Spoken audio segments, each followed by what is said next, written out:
can't say enough about this group. I've said it a couple times. We're sitting here at 3-5. We come off a really tough loss against BYU, and I think a lot of teams would have folded right there, but it shows the strength of our locker room, how much these guys care about each other, how much they love each other, and they put it on display tonight. We talk about it all the time that whenever people watch you and you play with the passion you have, it shows how much you love your brother, the guy to the left and right of you. And so, can't say it enough. Got behind early, and bounced back, and it's because these guys are such a great group of guys, and can't be more proud of being their head coach. With that, I'll open up for any questions. Coach, can you talk about the defensive effort that you had tonight? I think that you've emphasized it your entire time here at Tech. Just the turnovers and effort on the defensive end, and Amir Washington really flashed as a true freshman. Yeah, really excited about Amir. We kind of talked about it. We kind of saw it coming in bowl prep, how hard he was playing. I credit a lot to our strength staff. They do such a great job with our young guys, and they're still going through normal lifts of just keep getting stronger and getting their bodies right. And really proud of Amir. He was one of those guys that took advantage of the opportunity. I know the Lubbock press know this, but when Jacob Rodriguez starts and finishes a game, we're 4-0 this season, and so Barron and I were at practice the other day, and the ones were going, one's defense were going, and one offense just got through going, and we're standing there, and Jacob does something, and Barron goes, he's a pretty good football player. He might have said a couple other words in there, but he's one of our leaders. And I thought that we did what we're supposed to do, the things that we coach that hadn't shown up sometimes this year. We hit the quarterback and we caused turnovers. And when you do that, you got a great chance to win. Coach, I know it was the right straight ahead. Gotcha. I know it was the start. You were probably drawn up. I'm sure that was exactly what you were looking for. But talk about how important it was for the offense to answer them a couple times in a row before your defense found its footing. Yeah, we always talk about, you have this plan of like how you think it's going to go. But we talk about whenever you get in the game, you've got to adjust.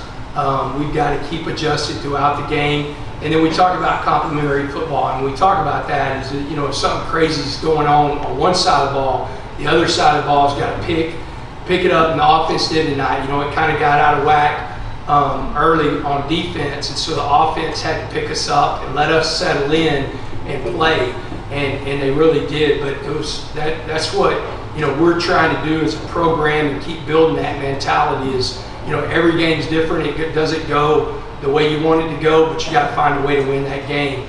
And the biggest way to do that is to let one side of the ball settle in, and just keep playing. We talk about it all the time. We should kind of say, thank the other side of the ball. And so when we got a couple stops, we want the offense to go down and score some points. And those guys did a great job tonight of playing off of each other. Was the second quarter as good of a quarter as y'all played all year? Yeah, I would think so. Barron could probably tell you the most, but it's probably the healthiest he's been since the West Virginia game, during that week. And I think you saw that with the zip on the ball. The touchdown below it was actually, it was a laser. It probably could have gone through his chest if he hadn't caught it, and that shows you that he's getting healthy. And then, the one thing I think most people, and we all understand this, whenever you come and play us, you're going to have to load the box, and try to take away number 28, and he's still going to get his yards. That's just what he does. And, he did that tonight, but loading that box also lets some receivers have some one-on-one. We won the one-on-one battles, and it's a big second quarter. Coach, you always talk about having complete games and when you got stack successes. Would you consider this, other than the first 15 seconds, the most complete game that you guys have had this year? Yeah, I would, pretty close, because Cal, they came in here on a hot streak. They won their last three. They totally dominated UCLA in that last game. They got one of the best backs in the country. And so I think it really was. I mean, we played really well, great run defense, minus a couple of runs that they had into the boundary where we didn't set the edge. We turned the ball, we caused turnovers, and then, we scored, running the football, we scored throwing the football. And so I would say it's probably the best, most complete game we've had all year. Coach Tim Owens with KTAL TV here in town. You guys have been here 4 days now. What was your experience like with both Shreveport and with the bowl game? How did we treat you? Well, I know these guys could tell you because they had a lot of fun. Man, that's the great thing whenever you have a bowl like this. It all starts with a hospitality. And the Independence Bowl, their group was second to none.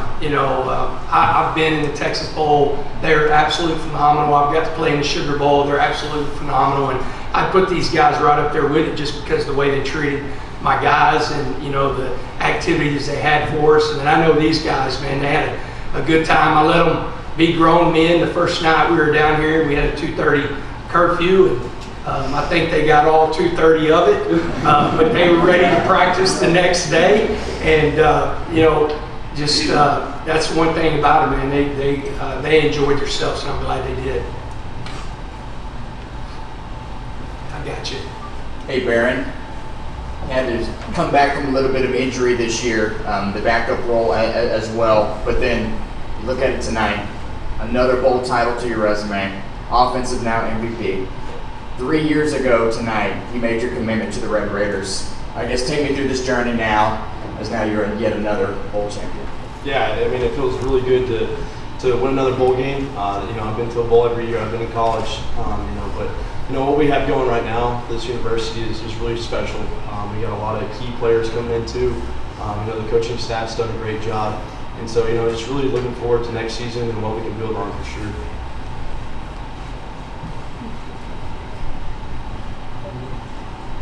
Coach, Tom Pace, the talk of the town. I want you to know that Mr. Brooks over there was an outstanding player tonight. What would you say about him? I think his two teammates would echo this. I mean, there's nobody better in the country at what he does. And that's just not on the football field. He is one of the best teammates. He's a guy that if he is not getting the touches maybe that he wants, you're never going to hear that. You're going to hear, hey, I just want to win, coach. I don't know if anybody has created more missed tackles in the country than Taj Brooks. And, he's really in some really tough times offensively with guys being banged up. He carried this team. He put it on his back and helped us get bowl eligible. So, I've been doing this a long time, man, and I've been really, honestly, hadn't been around many people like Taj Brooks. What are you feeling? Go ahead, Taj. Oh man, it's been a blessing. This whole season has been a blessing. From Coach McGuire to my teammates and to my brothers, it's been something that I always thought of. Not getting to this point, but then the battle we have to face. But we ended on a good note. I can't wait for next year. Just from you, players a little bit, how important was it to finish this season on a winning note after so much adversity, all the things? Yeah, I mean, starting the season off 1-3, like Coach said, we faced adversity for sure with a lot of guys being injured throughout the year too. We've learned a lot of guys can step up and play good college football. And, at the end of the day, I'm just super proud of this team. And, next season's going to be real fun. We got high expectations for sure. I think a word that we used a lot is opportunity. And we had a lot of guys have a lot of different opportunities at a lot of different times, and they did amazing. And the way that they played for all of us, it really shows you kind of what the brain is about and what the player coach is about. And then what's it like to have a coach like McGuire come in? It's the first time a coach since Mike Leach has had 2 winning back-to-back seasons starting their career. Go. This is what he preaches that every day. It's just that winning mentality, and then things hopefully it didn't go the way we wanted to this year, but next year it's gonna be we chasing big, we chasing better. We're trying to go to the Big 12 championship next year. We got goals like that in mind, so he's gonna keep chasing it. We're gonna keep listening to him, and he's gonna develop his team into the next generation of talent. Yeah, and just like Taj said, Coach McGuire, y'all see a lot of energy from him, and you think that's, maybe day, maybe another day, but it's every single day. I mean, 5:30 workouts, he's the first one out there, and he's the one that's bringing up the energy. So, you don't see that from a lot of head coaches, and, that speaks a lot about Coach and how he cares for this program.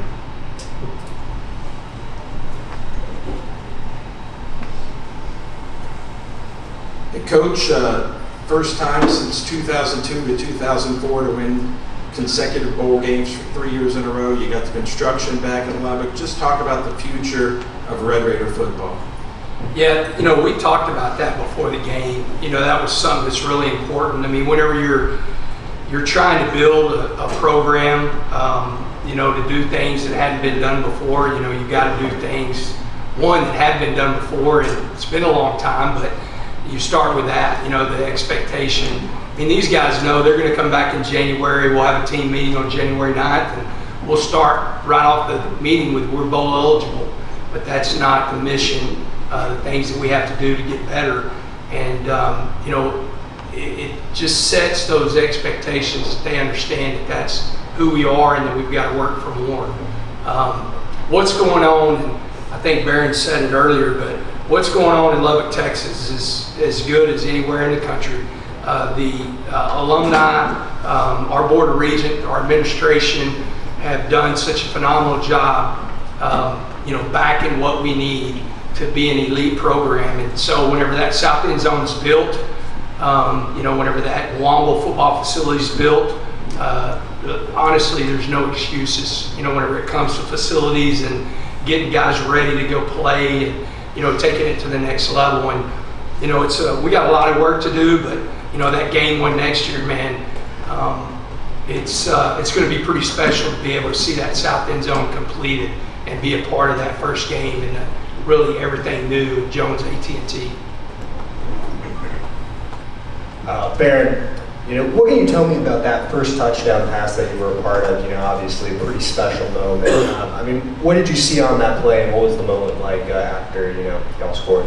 Yeah, me and Coy, I've known Coy since we were about 4th grade, and so having that connection with Coy has been real special. We used to go to a camp called Aired It Out, and we went to that religiously. And I can't speak enough about what Coy has done for this team.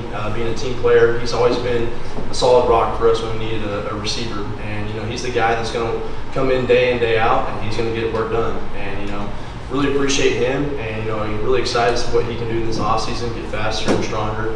And then next year he's going to be elite for sure. Barron, and for the other guys, sounds like Barron does a great job of deflecting questions about himself. And Barron, you were asked a question earlier, but you really didn't answer it. Talk about your development this year, and particularly how it all came together tonight. Did you come in expecting that you could have a good night individually, or did it just flow that way? Yes, sir. Yeah. Starting out the season, obviously, like you said, it didn't go as well. But just battling day in and day out. Spending a lot of time at the facility with Coach Kitley and really understanding, what we're going to see on Saturdays. I think that really helped me out a lot. Due to a shoulder injury, but battling back with the guys has been one of the funnest seasons I've been a part of for sure. And going into the bowl prep, we got a couple days off here and there, and so it was nice to have some time off, not throwing and stuff. And this is for sure the healthiest I've been all season. I didn't have to do any extra medicine for the game, so it was nice. And so did you sense the big night was coming for you? No, yes, sir. We had, obviously a week and a half, 2 weeks to prepare for Cal. That's a great defense. They're similar structure to what we do on defense. So, it was just kind of go out there and, play a great game. And, we did that tonight, and, we got it done. Go to the back, and then we'll finish with Don over on the right side. Hey, Coach, I think it's part of the job where you don't like to talk about yourself necessarily. You like to talk about your players, but Texas high school coach, for a couple of decades, got a couple bowl wins under your belt. I know you got bigger and better things you want to do, but just talk about this process for you and how much fun you are having. Yeah, it's pretty cool. I got one of my old players that won a couple of state championships with me over there, and played in Houston and played in the league, and so it's great to see him. This has been a really frustrating year. Just the expectations that we have, that we, as a team, but as with the coaching staff, we've got January coming up where we will be on the road, but February is going to be a real look in the mirror and how we can get better as a staff. Because it is what it is. Your record is what you are. Whatever that is. But I felt like we left some games out there that, staff-wise, we have to become a better staff, and that starts with me. And so that's going to be a lot of digging in and evaluating ourselves, so we can put these guys in the best situation to win games next year. And we're losing some really good seniors, man, some really good seniors, but we've got a really core group coming back. I think you saw some of our freshmen tonight, and we had a lot of freshmen play on the defensive side of the field all year long. And so we'll just keep building on that. And then, we have some offensive weapons. And there's some holes that we got to fill to keep getting better. But it all starts with us becoming a better staff. Doug Harris here with Football Organically. First and foremost, Coach and players, congratulations on a great victory. Coach Wilcox was in here the other day or earlier saying that you guys outplayed them in all facets of the game, special teams, offense and defense. What are your thoughts on what he was sharing? Well, minus that first special teams, I think they won that rep. I really thought that we played extremely hard. I was proud of the guys. I thought we were very physical. I don't know the exact number, but we truly played one of the best backs in the country, and was able to limit, with what he did. And so it made them more one-dimensional, so it allowed our defensive front to kind of pin their ears back and really get after the quarterback.